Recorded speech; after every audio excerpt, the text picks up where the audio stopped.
Alright, so this video is going to be a little bit different than what I'm used to making. Howdy everybody and welcome back to the Willie Same Willie channel once again. And today, at long last, I'm doing what I promised.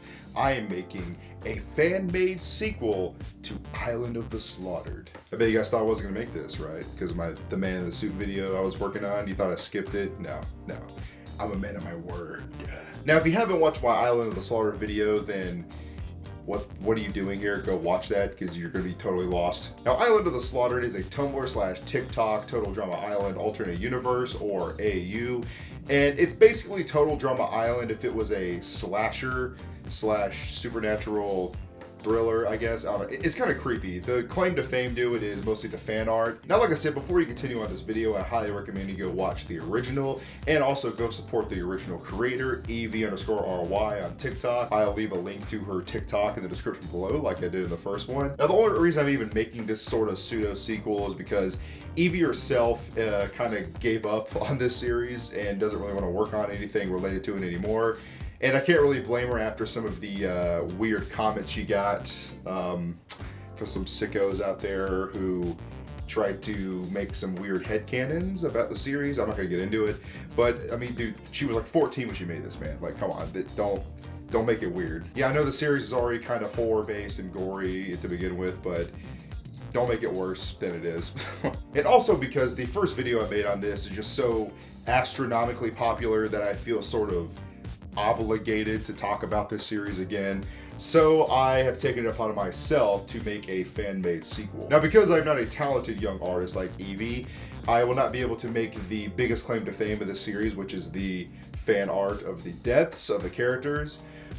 This is sort of just kind of like a outline or headcanon as to what I think a possible sequel of Island of the Slaughtered could look like. And this idea is also kind of sort of a requel rather than an actual direct sequel. So if any creative or independent artists out there want to take my outline and just run with it, or tweak a few things with it and make your own series or whatever you want to do, by all means do it. This isn't even my original concept or idea to begin with, so yeah, I have no real authority over that. I'm just doing this for fun. So with that out of the way, I'm going to break down sort of the rules and layout of how this little requel story I'm going to be telling works.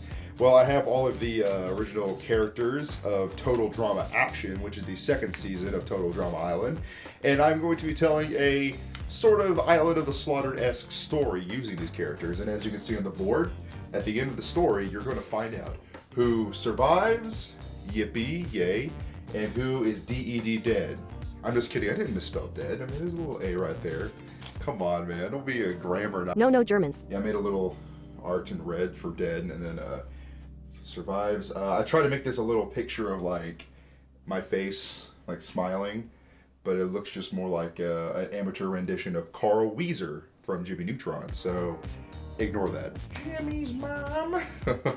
But yes, you heard that correctly earlier. I'm basing this off the second season of Total Drama Island, which is Total Drama Action. So I'll be using all of the contestants and the setting for that story to make my own. I try my best with this, guys, so if you don't like my setup, or like I said earlier, want to do your own thing with it, by all means, improve upon it. I'm not a professional storyteller or anything like that. However, I did actually sit down and watch the entire second season of Total Drama Island as kind of research for this. Why, yes, I am a grown man who watched a cartoon. Why do you ask? I also have some magnets up here to try to, you know, stick them on there, whoever goes where. Now, the original creator, Evie, did a pretty good job at incorporating elements of the original Total Drama Island season into her own little AU, so I'm going to try my best to do the same. Okay, campers, without further ado, let's get into Total Slaughter Action! So allow me to set the mood for you. In this universe, the first season of Total Drama Island kicks off without a hitch. Super successful, super popular, everyone loves it. Especially one obsessed fan. See, during the prep work of season 2 of Total Drama Island, a certain someone managed to sneak on the abandoned movie set they were using for the set of Total Drama Action. And well, because the producers, the film crew, and Chris McLean himself were very lackadaisical in their approach for safety in the first and second season, no one seemed to notice that this peculiar person managed to hide away on the abandoned film set. And when the contestants first arrive, everything seems normal, nothing too out of the ordinary other than that it's an abandoned movie set. And Chris decides that he wants to pull a little prank on the contestants a little earlier than he does in the original timeline of Total Drama Action, where he wants to pretend to get impaled while using movie magic to make it look as realistic as possible. However, because of this suspicious person hiding away in the set, the stunt goes horribly wrong. Yes, that's right, everyone. Chris McClane himself is our first victim in Total Slaughter Action. Yeah, bet you didn't see it coming, huh? I killed the host immediately. Crazy.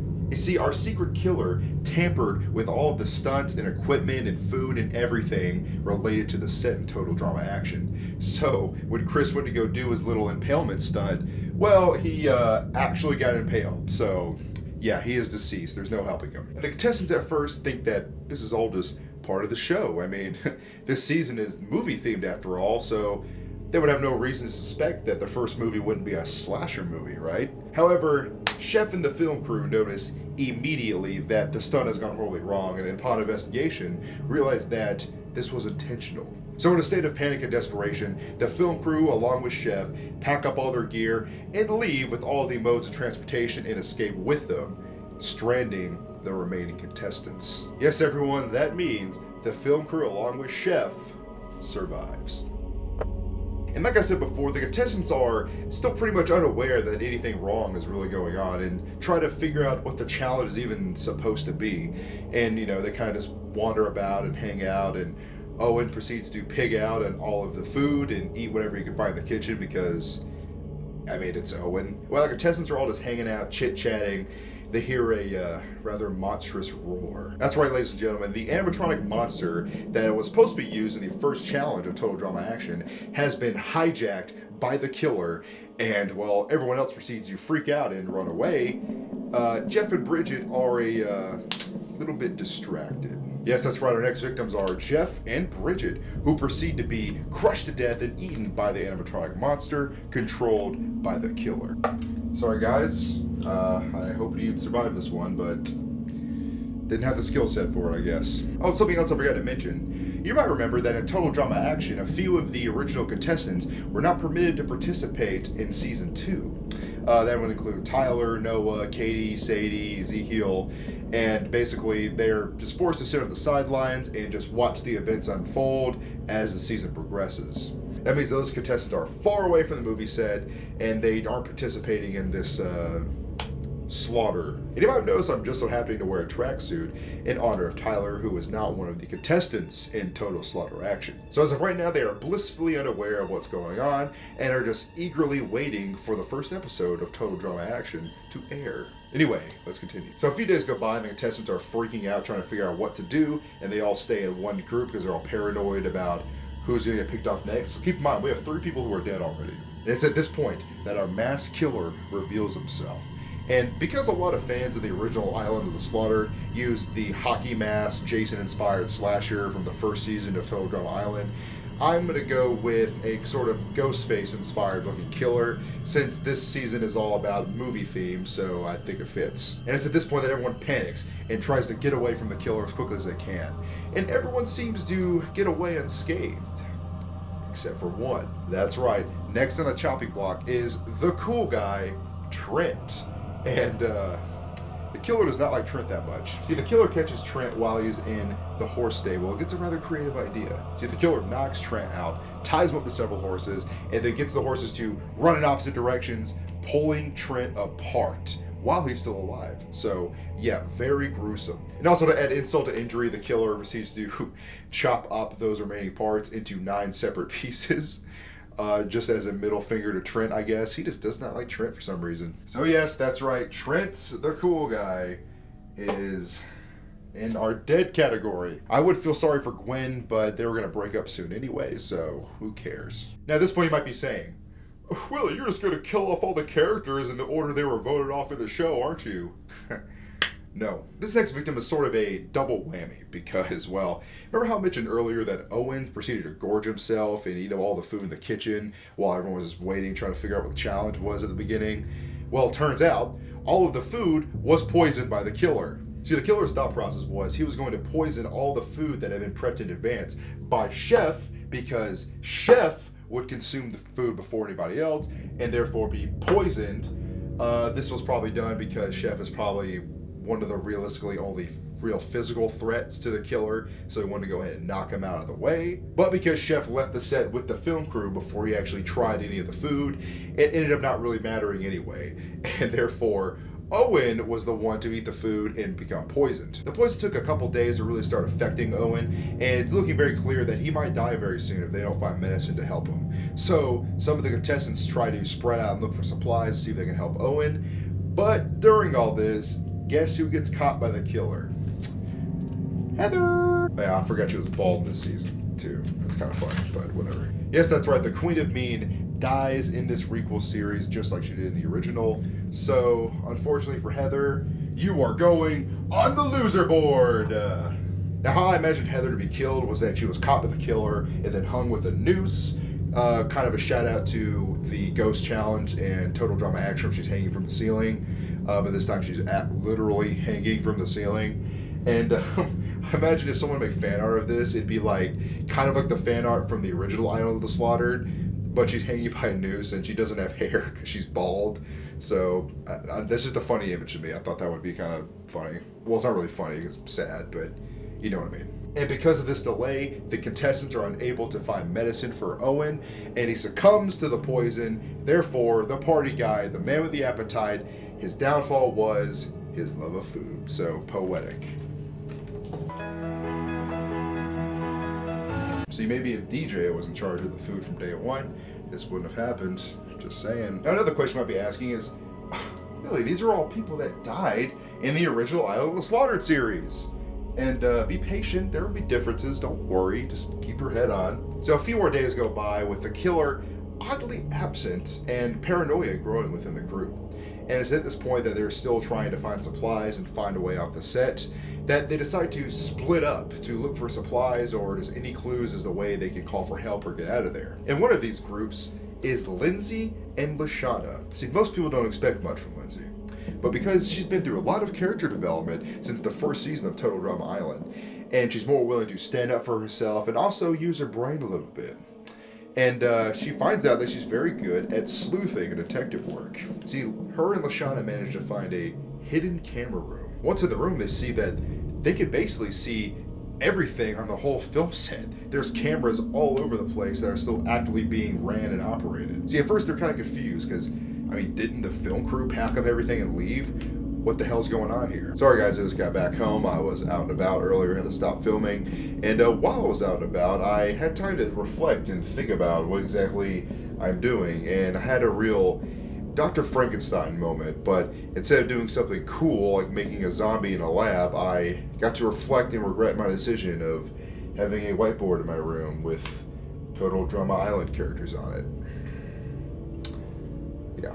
But anyway, let's continue on. It'll be done before you know it. So after LeShawna and Lindsay figure out the purpose of this hidden camera room, the killer emerges from the shadows and proceeds to tell us his plan.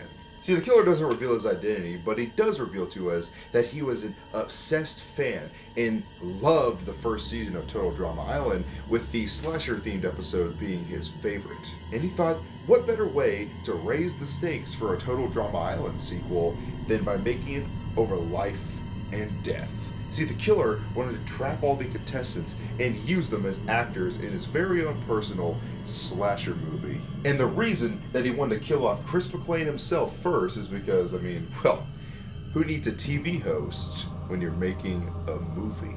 He also wanted to kill off Chef too, for reasons I mentioned previously, but, you know, obviously he's gone. Lindsay and LeShawna try to quickly make an escape in order to inform the rest of the contestants what's actually happening, but only one of them is successful in their escape attempt. LeShawna, unfortunately, gets grabbed by her hair and stabbed by the killer. She fought valiantly, but it wasn't enough. But before the killer can finish off LeShawna, he has a few words to say to her. It's a shame Lindsay got away.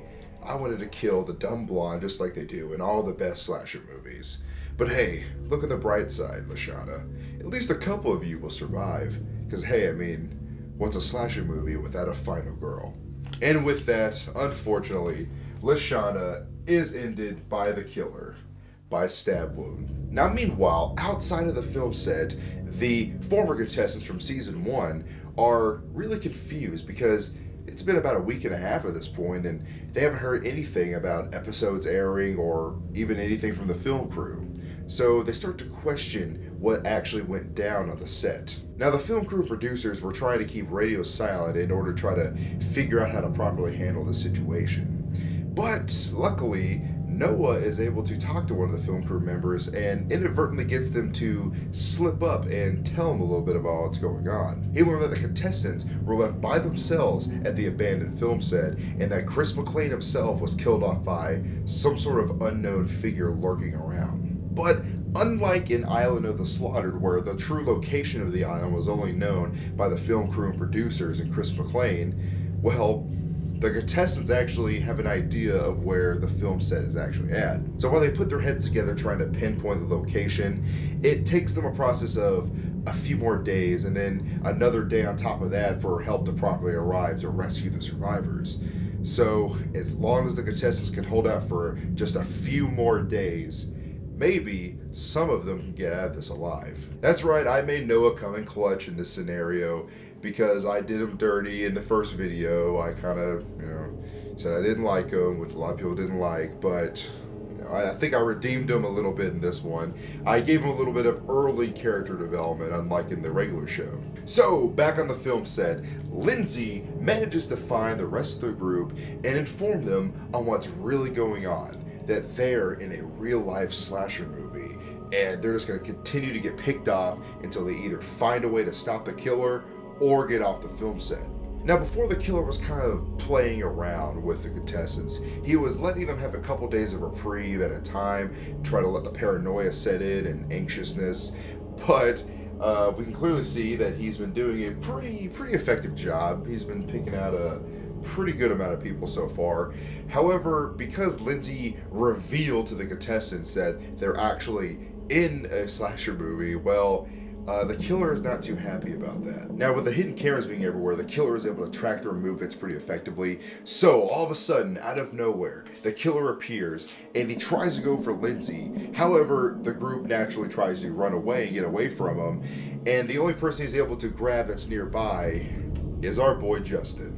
So at first Justin does try to fight back, but obviously he's more concerned with protecting his face and good looks than his actual, body. So he gets stabbed in his beautiful rock-hard abs, and at that point he's kind of starting to bleed out and die, and the killer proceeds to cut off his face to add insult to injury just for fun because he's not really playing games anymore. He's very upset. So yes, that's right.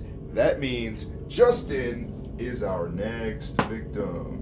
Ignore the Austin Powers magnet. Oh, behave, baby. If you haven't watched Austin Powers, you should. Yeah, baby, yeah! So after the killer was done Hannibal lecturing Justin, he proceeded to release a bunch of the wild animals that were going to be used as challenges in the show. And even though Beth in the normal timeline had a very easy time taming a raccoon, the same can't be said for the wild bear that was meant for Owen. So yeah, pretty straightforward. Beth gets mauled to death by a bear, so very nice, very cool. Yeah, congratulations. Yeah, the bear from Open Season did not take too kindly to Beth, so she's gone. Wow, we only have 7 contestants remaining.